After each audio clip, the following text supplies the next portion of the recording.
तो हम लोग आज भगवत गीता के 9वें अध्याय के 23वें श्लोक को देखेंगे। अन्य देवताओं की जो पूजा करने वाले हैं उनकी क्या गति होती है, उनके प्रति भगवान के क्या रुख है, देखते हैं। मेरे पीछे कोई व्यक्ति माइक पे बोलेंगे। हाँ। ये प्यन्य देवता भक्ता यजन यजन्ते श्रद्धयान्विताः यजन्ते श्रद्धयान्विताः तेऽपि मामेव कौन्तेय तेऽपि मामेव कौन्तेय यजन्त्य अविधिपूर्वकम्। यजन्त्य विधिपूर्वकम्। बड़ा स्पष्ट, ये भी जो अन्य देवताओं के भक्त होते हैं, यजन्ते श्रद्धयान्विता, श्रद्धा से युक्त होकर के वे उनका यजन करते हैं, उनकी पूजा करते हैं। तेपि मामेव कौन्तेय, लेकिन वे मेरी ही पूजा करते हैं। कौन्तेय, कौन्तेय मतलब अर्जुन, कुंती के पुत्र। परंतु यजन्ते अविधि पूर्वकम, वह अविधि पूर्वक करते हैं, सही रीति नहीं है। एक उदाहरण समझ सकते हैं। अगर रेसिपी ठीक नहीं हो, विधि ठीक नहीं हो, तो कहेंगे भाई वो चीज ठीक, ये तरीका था ना बनाने का। बोलते हैं कि नहीं बोलते? तो विधि ठीक नहीं है, और उसमें क्यों विधि ठीक नहीं है उसको हम अभी टीका में पढ़ने वाले हैं। क्यों देवताओं के उपासकों की पूजा भगवान की ही पूजा है, और क्यों ये इसकी विधि ठीक नहीं, इसकी चर्चा हम टीका में पढ़ते हैं। ओके। हे कुंती पुत्र, जो लोग अन्य देवताओं के भक्त हैं, कहाँ लिख गया? हाँ, और उनकी श्रद्धा पूर्वक पूजा करते हैं, वास्तव में वे भी मेरी पूजा करते हैं, किंतु वह यह त्रुटिपूर्ण ढंग से करते हैं। गीता भूषण टीका। परंतु जो लोग इंद्र और अन्य देवताओं की पूजा करते हैं, वे वास्तविक रूप से आपकी ही पूजा करते हैं, तो फिर वह संसार में वापस कैसे आ जाते हैं? प्रश्न समझ में आ रहा है कि भाई देवता की पूजा कर रहे हैं, देवता भी तो आपकी विभूतियां हैं, तो वह तो मुक्त होते नहीं। आपने कहा मेरा भक्त मेरे पास चला जाता है, और आप देवताओं की पूजा करने वाले इसी जगत में घूमते रहते, तो ऐसा क्यों होता है? जो लोग अन्य देवताओं के भक्त हैं, वे केवल इंद्र आदि देवताओं के प्रति भक्तिमान होते हैं, और इस श्रद्धा से युक्त होते हैं कि यह विशिष्ट देवता फल प्रदान करने वाला है, और इस प्रकार वे इस देवता की यज्ञ आदि से यजन करते हैं। यह सत्य है कि वे मेरी ही पूजा करते हैं, परंतु उनकी यह पूजा की विधि सही नहीं है। अर्थात वे उस विधि से मेरी पूजा नहीं करते जिससे मेरी प्राप्ति हो सके और यह संसार चक्र का निवर्तन हो सके। इस कारण से वे इस जगत में वापस आते हैं। तो अब समझ में आया, दो पैराग्राफ हमने पढ़े। एक कि लोगों को श्रद्धा ये होती है कि भाई इस देवता की पूजा करेंगे, ये हमको वस्तु देगा। लेकिन इस तरह की जो भावना है कि भाई ये देवता देगा, तो उसमें एक भावना बड़ी प्रबल है कि देवता का पूजा कर रहे हैं लेकिन कृष्ण का अनादर कर रहे हैं, कृष्ण से कोई मतलब नहीं देख रहे। अगर वह यह देखकर करते हैं कि ये देवता कृष्ण का हाथ है, जैसे इंद्र कृष्ण का हाथ है, और फिर वह मैं वस्तुतः कृष्ण को ही दे रहा हूं, भले इंद्र को दे रहा हूं, तो फिर भी मुक्त हो सकते हैं।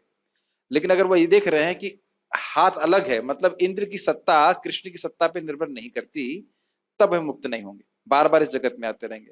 क्या सूक्ष्म अर्थ समझ पा रहे हैं? अगर वह सोच रहे हैं कि इंद्र इत्यादि जो हैं वह उनकी सत्ता कृष्ण से अलग है, प्राय लोग इस प्रकार सोचते हैं कि तुम जिसको मानो वही ईश्वर है। नहीं होता भारत में। वो सोचते हैं सब बराबर हैं। सब बराबर है मतलब सबकी बराबर शक्ति है। अब अपराध होना चालू होगा कि नहीं? जैसे ही हम बोल रहे हैं कि देवता की शक्ति भगवान की शक्ति के बराबर है, जैसे the demigod is equal to Krishna, then immediately there is offence. ये चीज तो इसलिए इसलिए उस अपराध के कारण वो बार बार इस जगत में आते रहते हैं। बड़ा स्पष्ट हो रहा है, ठीक है।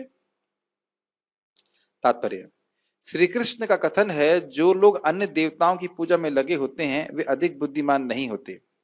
यद्यपि ऐसी पूजा अप्रत्यक्षतः मेरी पूजा है। जैसे हमने बताया था आप लोगों की, अगर हाथ में दे रहे हैं तो आप उस व्यक्ति को ही दे रहे हो, लेकिन अगर हम ये ना समझें कि मैं उस व्यक्ति को दे रहा हूं, और ये सोचते रहे कि मैं हाथ को दे रहा हूं, तो क्या उचित है? मेक सेंस और नॉट? आपको कोई हाथ से आपके कुछ हाथ में खाने के लिए दिए, और आप उसको मुंह में डालने लगे, तो कहे नहीं नहीं नहीं नहीं, मुंह को मत देना।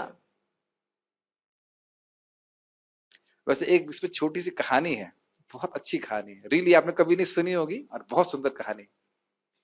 एक बार एक व्यक्ति भगवान के विग्रह की पूजा करता था, कृष्ण की पूजा करता था। शास्त्र की तो नहीं, लेकिन कथा बड़ी रोचक है।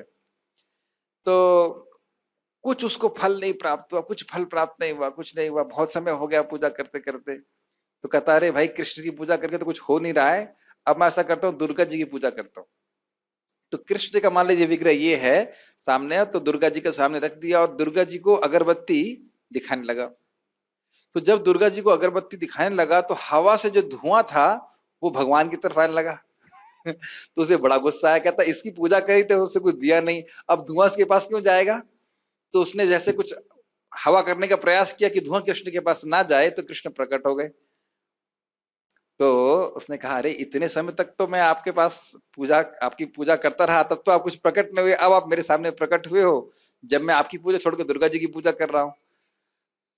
तो उन्होंने कहा कि एक्चुअली कृष्ण कहे कि अब तुम मुझे एक व्यक्ति के रूप में ट्रीट कर रहे हो, तो पहले तुम्हारी सच्ची श्रद्धा नहीं थी, अब तुम्हारा विश्वास है कि ये धुआं मैं ग्रहण कर रहा हूं।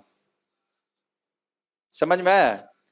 अब उसको विश्वास ये हो रहा था कि धुआं जो है दुर्गा जी को अर्पित कर रहा हूं, कृष्ण के पास ना जाए, मतलब कृष्ण को एक व्यक्ति के रूप में वो स्वीकार कर रहा था।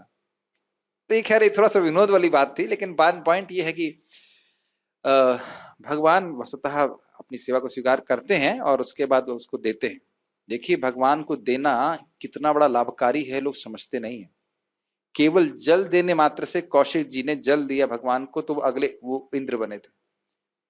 भौतिक भी लाभ आपको कुछ प्राप्त करना है तो भगवान से बड़ा कोई लाभ देने वाला व्यक्ति नहीं है, ही नहीं किसी के पास देने के लिए। अब देख लीजिए 1-1.5 महीना लॉकडाउन हुआ, सब ने हाथ खड़े कर दिए, हम नहीं शरण दे सकते, हम शरण नहीं दे सकते। देखिए भारतीयों की कितनी श्रद्धा होती है गवर्नमेंट के ऊपर, गवर्नमेंट जॉब हम मिलेगा तो हमेशा हम बड़े सुखी रहेंगे, हमेशा हमारा नो टेंशन। और देखिए जरा सा वायरस आया तो 1.5 महीने 2 महीने में गवर्नमेंट ने हाथ खड़े कर दिए, हम कुछ नहीं कर सकते, नहीं कर सकते ना। और अगर ये 6 महीना साल भर चल जाए तो क्यों? क्योंकि भगवान के अलावा सबकी सत्ता दूसरे पे आश्रित रहती है। तो देवता जितने कुछ भी हैं उनके पास भी ऐसी स्थिति, आप कभी मत सोचिएगा कि ये जो परेशानी हुआ लॉकडाउन हमारे लिए हो रहा है, देवताओं के लिए भी भयंकर लॉकडाउन हो चुके हैं। जब बलि महाराज जीतते हैं तो कई हजारों साल तक देवताओं के पास कोई कुछ नहीं रह जाता, एकदम गरीब रहते हैं। इंद्र को जब वृत्रासुर को मारे थे तो इंद्र को पानी में अंदर रहना पड़ा था, अग्नि खाना को दिया, खाने के लिए भी नहीं जाना पड़ा था, हजारों साल का लॉकडाउन हो जाता। तो देवता ही क्या आश्रय देगा हमको, बताइए। और जो कृष्ण का भजन करते हैं बाकी अन्य देवता उनके ऊपर आशीर्वाद करते, तो ध्यान देना चाहिए। तो इसलिए जो बुद्धिमान व्यक्ति है वो भगवान की ही सीधी पूजा करता है। आप भगवान को प्रणाम करते हो तभी भगवान सोच लेते हैं अब इसका जन्म मुझे रोक देना है, अब दोबारा जन्म नहीं होना चाहिए इसका। कृष्ण प्रणामी न पुनर्भवाय, उसी दिन भगवान सोच लेते हैं, आपने भी सोचा नहीं है लेकिन उसी दिन भगवान सोच लिए इसलिए प्रणाम किया है, अब इसे तो मुक्त करना है मुझे, तो इसलिए सीधे ही पूजा करना चाहिए। प्रभुपाद यहाँ बता रहे हैं उदाहरणार्थ, जब कोई मनुष्य वृक्ष की जड़ों में पानी न डालकर उसकी पत्तियों तथा टहनियों में डालता है तो वह ऐसा इसलिए करता है क्योंकि उसे पर्याप्त ज्ञान नहीं होता या वह नियमों का ठीक से पालन नहीं करता। तो हमारे बीच में माली साहब तो बैठे ही हैं, क्यों माली साहब, माली है ना आप, तो पेड़ की जड़ में पानी देते हैं कि पत्तियों में पानी देते हैं? पेड़ में तो देते हैं लेकिन जड़ में देते हैं ना। तो एक सामान्य एक गांव का व्यक्ति भी समझ सकता है कि पेड़ की जड़ में पानी देना चाहिए। उसी प्रकार से जब हम कृष्ण को पूजा करते हैं, कृष्ण की सेवा करते हैं, कृष्ण का नाम जप करते हैं, उनकी भक्ति करते हैं, तो कृष्ण सभी देवताओं के मूल हैं। ये बात असुर भी जानते हैं। हिरण्यकश्यप भी जानता था कि विष्णु ही सारे देवताओं का मूल है। इसको भगवान 10वें अध्याय में बोलेंगे अहम आदिर ही देवानाम, सभी देवताओं का मैं आदि हूं। तो कह रहे थे कि अगर विष्णु की सेवा बंद कर दोगे तो सारे देवताओं को कुछ नहीं प्राप्त होगा, सबकी हालत टाइट हो जाएगी। तो यह हिरण्यकश्यप भी जानता है। अद्भुत बात है कि हम नहीं जानते, तो इसलिए बोल रहे हैं कि जो भगवान की सेवा करता है। एक और उदाहरण चक्रवर्ती पाद देते हैं, बहुत सुंदर उदाहरण। कहते हैं कि जो व्यक्ति सम्राट की सेवा कर रहा है उसके पास अन्य अधिकारियों की सेवा करने के लिए अवकाश ही नहीं है। ये समझ में आई लाइन? अरे आप प्राइम मिनिस्टर की सेवा कर रहे हो, मान लो उनके सेक्रेटरी हो, तो आप यहाँ के किसी लोकल डीएम की तरह सेवा करेंगे? करेंगे? ये बात है।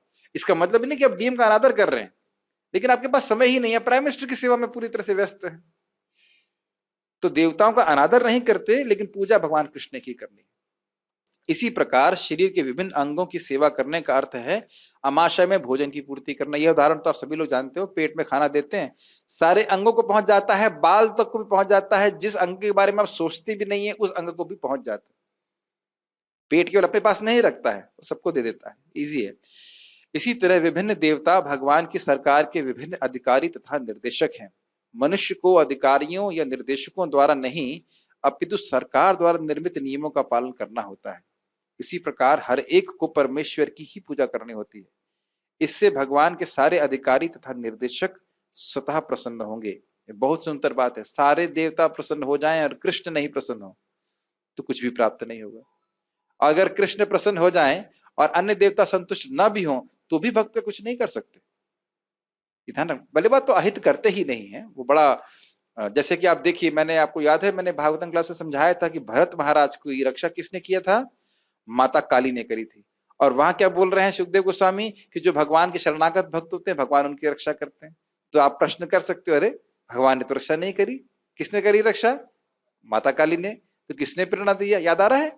उनके हृदय में परमात्मा के रूप में भगवान है और उन्हें माता काली को प्रेरणा दिया, नहीं मेरे भक्त की आप रक्षा करो। किसी के द्वारा करा सकते हैं लेकिन कराने वाले भगवान ही होते हैं। एक उदाहरण ले लीजिए, जैसे जो आजकल लोग प्रसादम बांट रहे हैं। अब जो व्यक्ति प्रसाद बांट रहा है, खाना बांट रहा है, उसको कौन प्रेरणा दे रहा है खाना बांटने के लिए? भगवान ही दे रहे हैं ना। और बाकी अन्न जितना कुछ दे रहे हैं वह तो सब भगवान ही दे रहे हैं। उसके बाद धन ही नहीं रहेगा तो कहां से कुछ देगा? और धन रहने के बाद भी बुद्धि प्रवृत्ति ना हो इस प्रकार देने की तो वह भी नहीं होगा। तो उस व्यक्ति तक खाना कौन पहुंचा रहा है? आपको ऐसा लगेगा कि वो आदमी पहुंचा रहा है, लेकिन सभी के पीछे भगवान ही है। Make sense? ठीक है। अधिकारी तथा निर्देशक तो सरकार के प्रतिनिधि होते हैं, अतः इन्हें घूस देना अवैध है। अब आप एक चीज समझिए, प्रभुपाद जी से घूस देना क्यों बोल रहे हैं? हम घूस क्यों देते हैं? जब हमें कुछ अवैध कार्य कराना होता है प्राय, है कि नहीं? अब अवैध कार्य क्या है? भगवान के शरणागत तो जीव होना नहीं चाहता, अपनी भोग इच्छा को पूर्ण करना चाहता है, तो वह उन भोग इच्छाओं को देवताओं के द्वारा पूर्ण करवाना चाहता है और करने का प्रयास करता है। भगवान को अगर आप किसी को बोलोगे भगवान हरे कृष्ण वो मर जाए, ऐसा कभी नहीं होगा। ऐसा कभी नहीं होगा हरे कृष्ण वो मर जाए, ऐसा कभी नहीं होगा। भगवान इस प्रकार से कार्य नहीं करते। आप हरे कृष्णा करो दूसरा आदमी मर जाए, किसी का बुरा हो जाए, ऐसा नहीं हो सकता। इस हाँ ये जरूर हो सकता है कि हम ही जो है हरे कृष्णा बोलते बोलते शुद्ध हो जाए और वो इच्छा जो है समाप्त हो जाए। तंत्र मंत्र तो यही तो हो गया ना। आपने अभी क्या बोला? तंत्र मंत्र से होता है। तो मान लीजिए माँ काली की पूजा कर रहा है या और काल भैरव की पूजा कर रहा है, तो वह उसका तो अवैध इच्छा तभी तो पूर्ण होगी ना। भगवान विष्णु की पूजा करेंगे नहीं उस तरह से कि मैं किसी के सर पे हाथ रखूं मर जाए। कभी भगवान आज तक जिंदगी में, ये मतलब शास्त्र का प्रमाण है, कोई भी किसी को नहीं बोले कि तुम किसी के सर पे हाथ रखोगे मर जाएगी। भगवान ही एक ऐसे व्यक्ति हैं जो सद्बुद्धि देते। शिव जी जो है, जब बिरकासुर ने बोला कि मैं किसी के सर पे हाथ रखूं और वो मर जाए, तो क्या थप्पड़ नहीं मार सकते थे? क्या तेरे पास बुद्धि नहीं है? कोई सही वरदान नहीं मांग सकता कि भाई मेरे मेरे सिर में थोड़ी बुद्धि ठीक आ जाए? वह नहीं दिए शिव जी ने। गलत तथास्तु, जो करना है करो। तो ब्रह्मा जी जो है, या सॉरी क्षमा कीजिएगा, शिव जी या देवता जो है वो सद्बुद्धि नहीं देते। या ना, वो तो विष्णु तत्व से ही शिव माया जी को विष्णु स्पर्श तत्व कर। नहीं है, शिव जी शिव तत्व है। भगवान विष्णु जब माया को स्पृष्ट करते हैं तब वह शिव तत्व कहलाता है। तो शिव जी की जब वैष्णव के रूप में उपासना करेंगे तो बहुत बढ़िया है। आप उनसे बोलिए कि भाई शिव जी हमको आप राम नाम में रुचि दीजिए, हरि नाम में रुचि दीजिए, बहुत बहुत प्रसन्न होंगे। लेकिन भौतिक वास्तु नहीं दे सकते? नहीं देंगे आपको, क्यों नहीं देंगे? बड़े अच्छे, बल्कि आपको याद है उनके खुद का वक्तव्य है कि रा बोलता है तो मैं बड़ा उत्कंठित हो जाता हूँ, कहीं माँ भी बोलेगा क्या। जैसे हम लोग विषय भोग की वार्ता सुनने के लिए बड़े उत्सुक रहते हैं, तो इतने महान वैष्णव हैं, यह सब राम नाम हरि कथा सुनने के लिए बड़े उत्सुक रहते हैं। तो वह आशीर्वाद तो फिर अलग प्रकार का प्राप्त होगा। लेकिन अगर देवताओं के रूप में प्राप्त करना चाहते हैं, वृकासुर प्राप्त कर रहा है, तो उसे कोई लाभ प्राप्त नहीं होता। लाभ मतलब भक्ति का लाभ प्राप्त नहीं होता, भक्ति नहीं देते उसको। कहाँ दिया? वृकासुर के सामने भी आ गए तो भी नहीं दी, नहीं दिया ना। यस। और देखिए किस प्रकार से जब अर्जुन ने शिवजी से युद्ध भी किया, फिर भी वो भगवान का भक्त है। शिवजी सब जानते हैं आगे किस प्रकार से होने वाला, तो अपना अस्त्र भी दिए। अर्जुन मांगे थे अस्त्र, अर्जुन शिवजी से अस्त्र मांगे थे, ये कथा पता है आप लोगों को? नहीं पता है? चलिए एक छोटा सा पॉइंट बोल देते हैं, किस प्रकार से भगवान के भक्तों से देवता किस प्रकार से प्रसन्न होते हैं। यहाँ देख लीजिए, अर्जुन को बोला गया था कि आप मतलब जो है अस्त्र इत्यादि प्राप्त करने के लिए, देवताओं की पूजा करने के लिए हिमालय के रेंज में जाइए। वहां वो गए, वो तपस्या कर रहे थे, ध्यान कर रहे थे। तो उतने में एक देखा, एक्चुअली एक सुअर था। वो सुअर नहीं था, वो असुर था जो जो अर्जुन को मारने जा रहा था। तो भगवान शिव जो है अर्जुन की परीक्षा कर रहे थे। तो सूर आने लगा, इतने में अर्जुन की मतलब ध्यान खुला और उन्होंने अपना बाण मारा, और शिवजी ने भी उसी टाइम बाण मारा, और दोनों ही बाण एक साथ लगे। तो शिवजी एक बधिक बधिक संबंध शिकारी के रूप में आए और ने कहा इसको मैंने मारा है। तो अर्जुन कहते नहीं, इसको मैंने मारा है। झगड़ा चालू हो गया उसके ऊपर। उसके बाद फिर युद्ध चालू हो गया। तो युद्ध करते करते शिव जी जो है अर्जुन के कौशल से बड़े प्रसन्न हुए। बाद में शिव जी को जो भी बाण मारते थे वो उन्हीं के अंदर चले जाते थे। ये कैसा शिकारी है। फिर अपना स्वरूप दिखाते हैं, फिर वह अपना पाशुपात अस्त्र भी अर्जुन को देते हैं। तो देख सकते हैं कि अर्जुन की सहायता करने के लिए सारे देवता सहायता करने के लिए उत्सुक रहते हैं, क्योंकि भगवान की सेवा में लगे। ठीक है ना, ये बात। लेकिन तो भक्त जैसे दूसरा देखें, ध्रुव महाराज ने ही क्या नाम है, यक्ष यक्ष नाम नहीं, सॉरी, कुबेर कुबेर जी के वंशजों को ध्वंस किया था, क्योंकि उनके एक वंश ने, मतलब एक यक्ष ने उनके भाई को मार दिया था। बहुतों को मारा, हजारों में मारा। फिर बाद में जब मतलब सारा मन मुटाव सिद्ध हो गया, ठीक हो गया, तो भी कुबेर जी बड़े प्रसन्न हुए और उन्होंने कहा कि तुम मुझसे क्या वरदान चाहते हो। तब भी ध्रुव महाराज ने यह मांगा कि आप मुझे भगवान की भक्ति दीजिए। तो हम देख सकते हैं कि काली का उदाहरण लिया हमने, कुबेर जी का उदाहरण लिया हमने, शिव जी का उदाहरण लिया। हम यही देखते हैं कि भक्तों से वह सारे भक्तों पे, जितने भी अच्छे भक्त हैं, भगवान कृष्ण के भक्त हैं, उन पे देवताओं का आशीर्वाद ही होता है। अरे भाई, हमें ये भगवत गीता समझ में आ रही तो ये भगवान सरस्वती माता की कुछ कृपा ही है कि नहीं। सब प्रसन्न होते हैं। आप हाथ से कृष्ण की सेवा कर रहे हैं, इंद्र देवता बड़े प्रसन्न होते हैं। बुद्धि लगा रहे हैं भगवान की सेवा में, बहुत प्रसन्न होते हैं, क्योंकि वो खुद वैष्णव है एक्चुअली। समझ रहे हैं। तो जैसे आप किसी को भक्ति करता हुआ देखेंगे तो प्रसन्न होंगे कि नहीं, बस सेम बात। ठीक है, तो हम लोग भक्त लोग देवताओं को घूस देने में बिल्कुल रुचि नहीं रखते हैं। यहां पर इसी को अविधि पूर्वकम कहा गया। क्या अविधि पूर्वक है? अपनी गलत इच्छाओं को पूर्ण करने के लिए they want to bribe the demigods, वो घूस देना चाहते हैं। ये बिल्कुल गलत बात है। दूसरे शब्दों में कृष्ण अन्य देवताओं की व्यर्थ पूजा का समर्थन नहीं करते। अब व्यर्थ पूजा क्यों है? वह सीधी बात है, जैसे हमारे कर्णामृत प्रभु बड़े अच्छा प्रसाद बनाते हैं। अब कल उन्हें मेहनत से सारा प्रसाद बनाया और हम, या मान लीजिए आप सबके लिए बनाए बढ़िया से, अब आप उसके बाद एक कटोरा लेकर के जगह जगह जाएं, क्या मुझे कुछ खाने के लिए दे सकते हैं, क्या मुझे खाने के लिए दे सकते हैं? तो आप क्या कहेंगे कर्णामृत प्रभु? अरे भाई, तेरे लिए बना के रखा हुआ है, तू क्यों जा रहा है जगह जगह? आप समझ रहे हैं मेरी बात। हम सब भाई बड़े बाप के लड़के हैं, थोड़े बिगड़े हैं, लेकिन बाप बहुत बड़े हैं हमारे। कौन है बाप? कृष्ण बाप। कोई पूछे तुम्हारा मंदिर तुम्हारे बाप का है? हाँ, और क्या, वो बैठे हैं, बाप और ताऊ दोनों बैठे हुए हैं। कृष्ण बाप है, बलराम जी ताऊ जी हैं, माता जी राधा रानी। कभी बुरा मत मानना, कोई कहे कृष्ण तुम्हारा मंदिर तुम्हारे बाप का है, हाँ बिल्कुल बाप का है। कोई क्यों नहीं बोल रहे, बाप का ही है। तो वो बाप हम समझ नहीं पाते। बाप मतलब हमारा बायोलॉजिकल बाप नहीं, नहीं। हमारे स्वरूपगत बाप जो है, माता दाता पिता माँ, उन्हीं का ही मंदिर है। सही कह रहे हैं, हमारे बाप का ही मंदिर है। तो पॉइंट ये है कि हम भगवान के आश्रय को त्याग के इस जगत में भटक रहे। इसीलिए भगवान बार बार बोलते तुम उनके पास क्यों जा रहे हो। और जो भगवान का भजन करता है, अपने जीवन में देख लीजिए, अभी तक तो आप देख ही रहे हैं, कोविड में कोई कठिनाई नहीं आई, और अब इसको देखते रहना आगे। लोग भोगेंगे और भक्त लोग बड़े सुखी रहेंगे। जिनको दुख भोगना है वो तो भोगेंगे। और भक्त, और वस्तुतः जो दुख आता है भक्त उसको भी भगवान की कृपा मांग लेते हैं, तो वह भी दुख नहीं रहता।